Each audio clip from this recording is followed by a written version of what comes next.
Hello everyone, welcome to my channel. मेरा नाम है Seep Pahuja and I am biology educator in NEET UG category. देखिए, NEET 2023 का result आ चुका है एंड बहुत सारे बच्चों का सिलेक्शन हो गया है। मेनी कंग्रेचुलेशंस, बहुत अच्छा रिजल्ट आया है इस बार ही। बट हाँ, धीरे धीरे जैसा हम देखते जा रहे हैं, नंबर ऑफ एस्पिरेंट्स बढ़ते जा रहे हैं, कट ऑफ भी जो है उनके साथ साथ बढ़ती जा रही है। तो बहुत सारे बच्चे बेटा ऐसे भी होते हैं जिनका दिल सिर्फ एमबीबीएस करने को चाहता है, जो किसी और डिग्री में सेटल नहीं होना चाहते हैं। बट बेटा फिजिक्स नहीं हो पा रही है, बट किसी वजह से क्लियर नहीं हो पा रहा है, बट फिर भी वो कुछ और नहीं करना चाहते हैं। तो यार गवर्नमेंट सीट नहीं मिल पा रही है किसी वजह से, तो क्या किया जाए। देखिए, अगर आपको गवर्नमेंट सीट किसी वजह से नहीं मिल पाती है तो आपके पास दो ऑप्शन रहते हैं। एक तो होता है कि हम प्राइवेट कॉलेज में एडमिशन ले लें, दूसरा होता है कि हम लोग फॉरेन से जाकर यानी कि अब्रॉड से जाकर एमबीबीएस कर लें। अगर तो बेटा जी आप प्राइवेट कॉलेज से एडमिशन लेते हैं तो मैं आपको बता दूं, खर्चा तकरीबन 70 से 90 लाख तक जाता है। Around 13 lakh 14 lakh per year है। तो अगर आप 5 साल के हिसाब से जोड़ेंगे तो कहीं ना कहीं बेटा 70 to 90 लाख के बीच में खर्चा जाता है। वहीं अगर मैं अब्रॉड की बात करूं, अगर आप एमबीबीएस अब्रॉड में करते हैं तो आपका जो खर्चा जाएगा that will be somewhere around 30 to 40 lakh, but again depending from country to country and college to college. ठीक है जी, बट ये मैंने आपको एवरेज बताया कि private medical college is double the cost of the MBBS that you do in abroad. ठीक है जी, तो आपको अब ये निर्णय लेना है कि मुझे कहाँ जाना है। देखिए बेटा, अगर तो आप फाइनेंशियली बहुत ज़्यादा स्टेबल है, बहुत पैसा है, तो आप प्राइवेट में भी जा सकते हैं, कॉलेजेस ये भी अच्छे हैं।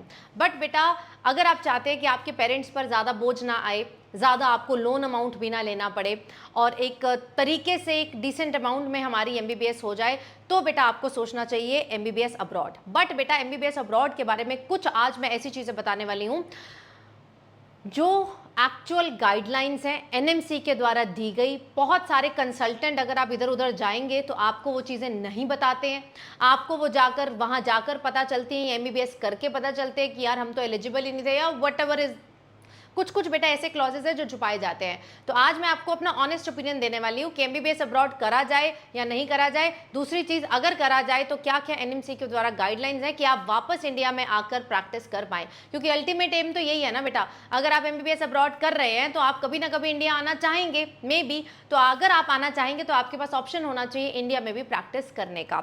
तो हु शुड डू इट बेटा? The ones who are very much keen for MBBS. उनको सिर्फ बेटा क्या ही करनी है, एमबीबीएस ही करनी है, और किसी डिग्री में उनका मन नहीं लगेगा। और बेटा दे हैव दिस फाइनेंसेस, या फिर वो इतना एजुकेशन लोन ले पाए कि 30 से 40 लाख बेटा अपने 5 साल की डिग्री में लगा पाए। ठीक है, उन लोगों के लिए बना है MBBS abroad. Private is double the cost. दूसरी चीज बेटा यहाँ पर आती है कि अगर बेटा आपको लगता है कि यार फिजिक्स नहीं हो रही, मैं क्यों पढ़ूं। ठीक है, मान लिया, समझ आ रहा है, आना यूज तो बायो होनी है, तो कई बार कुछ बच्चे सिर्फ फिजिक्स की वजह से रह जाते हैं, कई बार कुछ बच्चे सिर्फ केमिस्ट्री वीक होने की वजह से रह जाते हैं, लेकिन उनका बायो बहुत स्ट्रांग होता है। अगर बेटा आपका बायो बहुत स्ट्रांग है और आप ये एक सब्जेक्ट की वजह से रह जा रहे हैं, देन बेटा डेफिनेटली आपको एमबीबीएस ही करना चाहिए, क्योंकि यहाँ पर आपके पास ये ऑप्शन रहता है। कभी कभी बेटा हमारा सिस्टम ऐसा, एजुकेशन सिस्टम ऐसा है कि हम उसे बोल नहीं सकते कि ये क्यों पढ़ा रहे हो, क्यों पढ़ा रहे हो। नहीं बोल सकते यार, सिस्टम चेंज नहीं हो सकता। हमें अपने अकॉर्डिंग जो हमें सूट करता है वो करना चाहिए। ठीक है, तो अगर आप बहुत कीन एमबीबीएस के लिए, डॉक्टर ही बनना चाह रहे हैं, किसी एक सब्जेक्ट की वजह से रुक रहा है आपका सिलेक्शन, और कई बार होता है कि यार 2-3 साल से मैम मेरे नंबर 580, 590, 500 पे अटके हुए हैं, 550 पे अटके हुए हैं, बॉर्डर लाइन पे अटका हुआ हूँ, लेकिन नहीं हो पा रहा, मतलब बच्चे में बात है, लेकिन अगर आप बॉर्डर लाइन पे हैं तो यार आपको ये कंसिडर कर लेना चाहिए। अब अगर बेटा आप इसको कंसिडर करेंगे तो ऐसे कौन सी चीजें जो ध्यान रखनी है, दैट इज एनएमसी गाइडलाइन। तो जो मैं अभी 4 चीजें बताने वाली हूँ उनको बहुत ध्यान से सुनिएगा। अगर कोई कॉलेज इसको सेटिस्फाई करता है, उसी कॉलेज में आपको एडमिशन लेना चाहिए। ठीक है, क्योंकि मार्केट में बेटा आपको बहुत सारी ऐसी मिस गाइडिंग इंफॉर्मेशन मिलेगी। ठीक है, तो एनएमसी की गाइडलाइंस क्या कहती है कि अगर आप एमबीबीएस अब्रॉड करते हैं तो सबसे पहली चीज है, एनएमसी की गाइडलाइन कहती है कि यार तुम्हारा नीट जो है ना वो क्वालिफाइड होना चाहिए। अगर तुम वहां जाओ और वापस कभी हमारे कंट्री में आना चाहो तो तुम्हारा नीट जो है वो क्वालिफाइड, क्वालिफिकेशन का मतलब होता है 137 मार्क्स आपके आने चाहिए, 135 ऊपर, 137 से ऊपर आपके नंबर आने चाहिए। नीट जो है वो आपका क्वालिफाइड होना चाहिए, तब जाकर बेटा आप एमबीबीएस अब्रॉड के लिए एलिजिबल होंगे। दूसरी चीज बेटा, आपके नीट के स्कोर का जो वैलिडिटी है ना वो 3 साल तक है। मतलब अगर आपने नीट बेटा 2021 में भी दिया था ना, तो भी आप इस साल एमबीबीएस अब्रॉड करने जा सकते हैं, क्योंकि आपका तब का नीट का जो स्कोर कार्ड है वो आज भी वैलिड है। नेक्स्ट चीज़ आती है कि जब आप बेटा एमबीबीएस वहाँ से करके आएंगे तो अब आपको आकर 2 एग्जाम क्रैक करने पड़ेंगे, जिसका नाम है नेक्स्ट 1 एंड नेक्स्ट 2। देखिए सिर्फ आपके लिए नहीं, ये तो इंडियन स्टूडेंट्स के लिए भी हो गया है। ये जो नेक्स्ट 1 है ये बेटा नीट पीजी के बराबर है। नीट पीजी होता है ना, जैसे नीट यूजी होता है वैसे बेटा एमडी एमएस के लिए नीट पीजी होता है। अब से बेटा हर साल एमबीबीएस वालों को भी नेक्स्ट 1 देना ही पड़ेगा, तभी बेटा वो आगे एमडी एमएस के लिए पोस्ट ग्रेजुएशन के लिए एलिजिबल होंगे। तो अगर कोई बच्चा एमबीबीएस अब्रॉड करके आ रहा है तो उसको भी बेटा इंडियन करिकुलम के हिसाब से नेक्स्ट 1 देना रहेगा बिफोर इंटर्नशिप, और आफ्टर इंटर्नशिप आप क्या कौन सा एग्जाम देते हैं बेटा जी, नेक्स्ट 2 का एग्जाम देते हैं। बेसिकली बेटा नेक्स्ट 1 तो आपको थ्योरेटिकल एग्जाम है, एमसीक्यू बेस्ड एग्जाम है, बट नेक्स्ट 2 एक प्रैक्टिकल एग्जाम है, इसमें फेल और पास होता है, ऐसे कोई नंबर वगैरह नहीं आते हैं। तो ये 2 एग्जाम आपको क्वालिफाई करने रहेंगे। दूसरा बेटा एनएमसी की गाइडलाइन कहती है कि या तो आपका जो फॉरेन वाला कॉलेज है वो इंडियन करिकुलम को फॉलो करे, दैट इज 4.5 प्लस 1 ईयर वाला हो, जैसा नेपाल में होता है, बांग्लादेश में होता है, या फिर अगर फॉलो नहीं करता तो आपको कम से कम 6 साल का कोर्स बेटा वहां पर करके आना पड़ेगा, तब आके आप इंडिया में ये सारी चीजें कर सकते हैं। 6 साल का कोर्स मतलब 5 प्लस 1 ईयर, 5 साल की पढ़ाई या 5.5 ईयर्स की पढ़ाई, और 1 ईयर आपको एज एन इंटर्नशिप वहां पर भी करनी पड़ेगी, ठीक है। 6 ईयर का कोर्स और बिल्कुल सेम इंडियन करिकुलम जैसा, ठीक है। चौथी चीज बेटा एनएमसी की गाइडलाइन कहती है, जो आपको कोई नहीं बताएगा, जो एक चीज हिडन रखी जाती है हर बच्चे से, that is licence to practise. सब लोग बोलेंगे कि आप यहाँ इस कॉलेज में कर लो, इस कॉलेज में एमबीबीएस अब्रॉड में चले जाओ, इस कॉलेज में हमारी बातचीत है, ये है, बोलेंगे कि आपको लाइसेंस टू प्रैक्टिस दिया जाएगा, बट मैं आपको आज सच्चाई बता रही हूँ, there is not even a single country जो आपको लाइसेंस टू प्रैक्टिस देती है, not even a single college जो लाइसेंस टू प्रैक्टिस देता है इंडिया में। ये एक एनॉमली है एनएमसी के हिसाब से। आपको क्या एनएमसी क्या चेक कर रही है, लाइसेंस टू प्रैक्टिस तो कोई नहीं देगा, तो फिर एनएमसी क्या चेक करना चाह रही है, एनएमसी चेक करना चाह रही है आपका मेडिकल रजिस्ट्रेशन। देखो जब आप वहां से एमबीबीएस करेंगे तो कोई तो लाइसेंस नंबर जनरेट होगा, तो एनएमसी बस वो एक नंबर चेक करना चाह रही है ताकि धांधलेबाजी, ये जो फ्रॉड होता है, ये सब ना हो। तो अगर कोई बोल रहा है लाइसेंस टू प्रैक्टिस, तो बेटा इंडिया ही एक ऐसी कंट्री है जो एमबीबीएस के बाद लाइसेंस टू प्रैक्टिस देती है। मतलब इंडिया में ही आप एमबीबीएस के बाद एक क्लिनिक खोल के बैठ सकते हो। फॉरेन में बेटा ऐसा नहीं होता, आप क्लिनिक खोल के नहीं बैठ सकते हो। आपको बेटा वहां पर 6 साल की फॉर एग्जाम्पल एमबीबीएस, उसके बाद बेटा आपको 3 साल का पीजी करना पड़ेगा, तब जाकर आप वहां पर प्रैक्टिस कर पाओगे, अदरवाइज वहां प्रैक्टिस नहीं कर पाओगे, ठीक है। तो लाइसेंस टू प्रैक्टिस नहीं, बेसिकली एनएमसी चाह रही है कि आपको मेडिकल रजिस्ट्रेशन वो कंट्री जरूर दे, मतलब आपको कोई लाइसेंस नंबर जरूर दे दे, ठीक है, जिसके बिहाफ पर एनएमसी आपकी उस डिग्री को मान्य मानेगी। दूसरा बेटा एनएमसी कहती है कि आपको जो नेक्स्ट का एग्जाम है, जो मैंने ऊपर बताया, ये with in 10 year of MBBS crack करना होगा। मतलब अगर 6 साल की एमबीबीएस है, 7 साल की मैं बोलूं अगर आपकी विद इंटर्नशिप है, तो आपको 3 साल मिलेंगे नेक्स्ट का एग्जाम क्रैक करने की। मतलब आपको ऐसी जगह एमबीबीएस अब्रॉड में जाना है जहां पर आप साथ साथ नेक्स्ट की तैयारी भी कर रहे हो, क्योंकि बेटा टाइम बहुत कम है। ऑलरेडी आप 7 साल लगा चुके होंगे, आप चाहेंगे कि मेरा आते ही नेक्स्ट का एग्जाम हो जाए, मैं 1 साल इंडिया में इंटर्नशिप करूं, एक बारी बेटा नेक्स्ट 2 का एग्जाम भी हो जाए, ठीक है। तो विद इन 10 ईयर्स आपको क्रैक करना रहता है। तो ये है बेटा एनएमसी की गाइडलाइंस, और बहुत सारी चीज़ें मैं आपको दिखाती हूँ बेटा। ये सारी चीज़ें मैं आपको अपने टेलीग्राम लिंक मैंने कमेंट्स में और डिस्क्रिप्शन में पिन कर दी है, वहाँ पर डाल दिया है, वहाँ पर मैं आपके साथ पीपीटी भी शेयर कर दूंगी। इनफैक्ट बेटा अगर आपको एमबीबीएस अब्रॉड से रिलेटेड कोई भी डाउट रहता है ना, तो I will conduct webinar for all of you, जिसमें मैं आपकी हर क्वेरी आंसर करने वाली हूँ। आप खुद आ सकते हैं, आप अपने पेरेंट्स को भी ला सकते हैं। ये वेबिनार मैं 26 जून को करने वाली हूँ, उसका लिंक भी बेटा मेरे टेलीग्राम पे आएगा। तो उससे पहले बेटा जल्दबाजी में कहीं एडमिशन मत ले लेना। तो बहुत लोग बोलेंगे ये प्राइस है, सीटें भर गई हैं, ऐसा कुछ नहीं हुआ, कोई सीट्स नहीं भरी हैं, अभी तो जस्ट बेटा एडमिशन चालू हुआ है। तो जल्दी मचाकर अपने आप को गलत जगह रजिस्टर मत कर लेना, एक बारी बेटा मेरे से बात कर लेना, I will check it and then I will tell you कि आप माई एडमिशन लें या ना लें, ठीक है जी। चलिए और क्या चीज़ है, देखिए अब अगली चीज़ आती है कि मैम अगर हम डिसाइड कर ही रहे हैं कि हमको एमबीबीएस अब्रॉड करनी है, तो हम कौन सी कंट्री को चूज़ करें।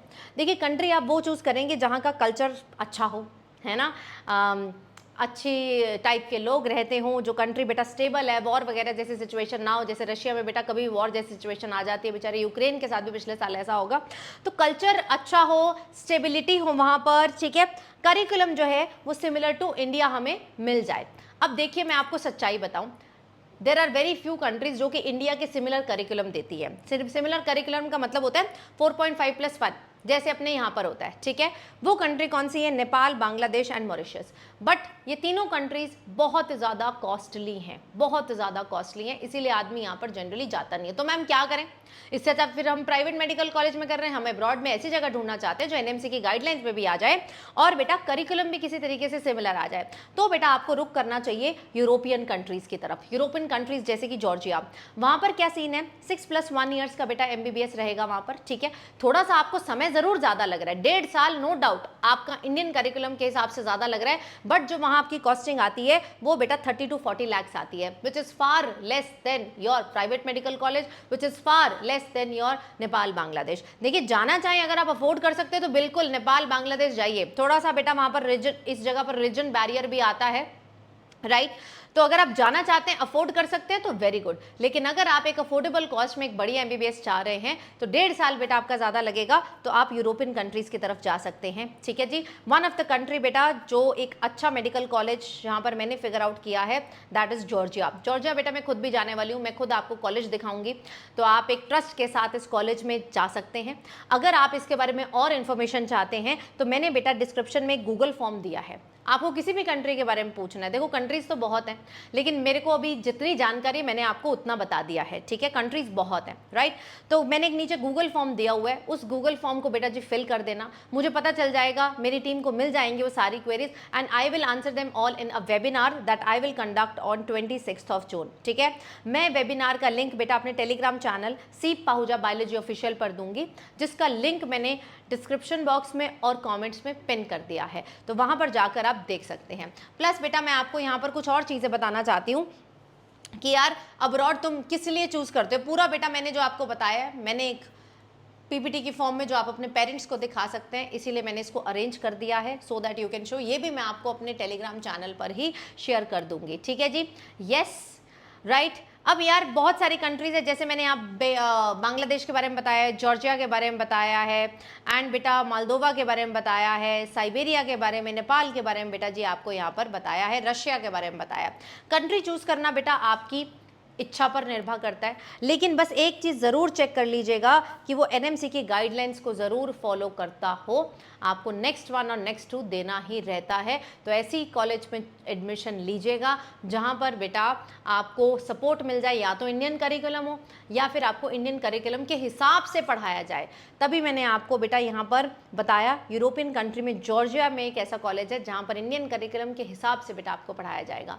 But if you want me to make a detail video on this, please tell me in the comment box, और मुझे कमेंट बॉक्स में बताओ आपका कौन सा अटेम्प्ट है और आपके कितने नंबर आ रहे हैं इस बारी, और आप क्या इच्छुक हैं इसके लिए या फिर नहीं। ये मेरा ऑनेस्ट ओपिनियन था, बाकी बेटा इच्छा आपकी है, आप क्या करना चाहते हैं। बट मैं ये ज़रूर जानती हूँ कि बहुत सारे बच्चों में पोटेंशियल होता है, बट किसी वजह से वो बॉर्डर लाइन पे अटके रहते हैं या कोई एक सब्जेक्ट उनसे नहीं क्रैक हो पा रहा, जिसकी वजह से बेटा उनका डॉक्टर बनने का सपना अधूरा रह जाता है। तो अगर आप पूरा करने चाहते हैं, this is one of the good option. बाकी बेटा चैनल को ज़रूर सब्सक्राइब कर लेना, वीडियो को लाइक कर देना एंड गूगल फॉर्म ज़रूर भर देना, ताकि तुम उस वेबिनार में, फ्री वेबिनार में हिस्सा ले पाओ। Thank you so much guys.